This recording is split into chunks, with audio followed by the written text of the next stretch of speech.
আসসালামু আলাইকুম ওয়া রাহমাতুল্লাহ। জি, আসসালামু আলাইকুম। ওয়ালাইকুম সালাম ওয়া রাহমাতুল্লাহ। জি, আপনার প্রশ্নটি আমি বলুন প্লিজ। নোমান বলছি ঢাকা থেকে। জি, নোমান ভাই জি বলুন। ভাই, আমার দুটো প্রশ্ন ছিল। জি। একটা হচ্ছে যে মানে মানুষের হাতে কত টাকা মজুদ থাকলে ওটা ওখান থেকে টাকা জাকাতটা দিতে হবে, একটা। আর আরেকটা হচ্ছে রোজা রেখে নামাজ পড়ে না, এতে কি রোজার গুরুত্ব কমে যায়, না রোজার সওয়াবটা আলাদা পাবো, নামাজের সওয়াবটা আলাদা, এরকম কোনো একটা কিছু আছে? জি নোমান ভাই, এটা ধন্যবাদ। আপনি দেখতে থাকুন, আমরা ইনশাআল্লাহ আপনার প্রশ্ন উত্তর দিচ্ছি। ডক্টর আব্দুল কাদের স্যার, আপনি তো প্রশ্ন দুটো শুনলেন, কত টাকা থাকলে জাকাত দিতে হবে? আসলে জাকাতের যে বিধানটা সেটা হলো 7.5 ভরি স্বর্ণ, 52.5 ভরি রূপা।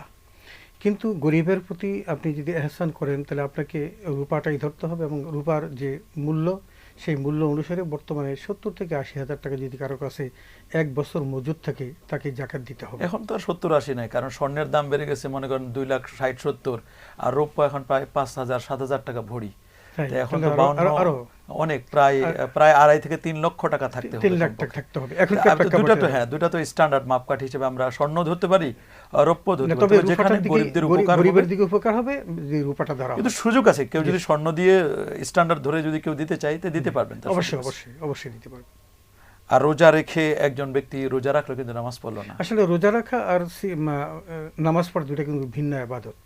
আপনি যদি সিয়াম পালন করেন সিয়ামের সওয়াব পাবেন, আর যদি আপনি যদি সালাত আদায় করেন সালাতের সওয়াব পাবেন। তবে আপনার যে স্ট্রেংথ, যেটা আপনি যে একজন তাকওয়াবান ব্যক্তি, সেটা যদি আপনি সালাত এবং সিয়াম না থাকে, হযরত ওমর ফারুক রাদিয়াল্লাহু আনহু অত্যন্ত কঠিন ভাষায় বলেছেন, কোনো পুরুষের পক্ষে ঈমান আনার পরিস্থিতি সালাত এবং সিয়াম পালন না করে আমার ইচ্ছা হয় তাকে কতল করে ফেলি। দ্যাট মিনস এখানে যে গুরুত্বটা বোঝাচ্ছেন, আমরা নারীদের জন্য হয়তো একটা সুযোগ আল্লাহ তাআলা দিয়েছেন, কিন্তু পুরুষের জন্য কোনো সুযোগ নেই। নারীদের সুযোগ দিয়েছেন সেটা তাদের একটা ন্যাচারাল কারণে, কিন্তু পুরুষের পক্ষে সিয়াম পালন করা এবং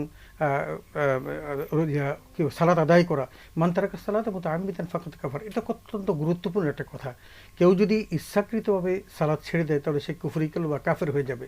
ঠিক তেমনি সিয়ামের ব্যাপারটাও তাই। একেবারে কাফের বলতে আমরা বলি সেটা ফাকাত ফাআলা ফেলাল কুফরের মতো অন্যায় করলো।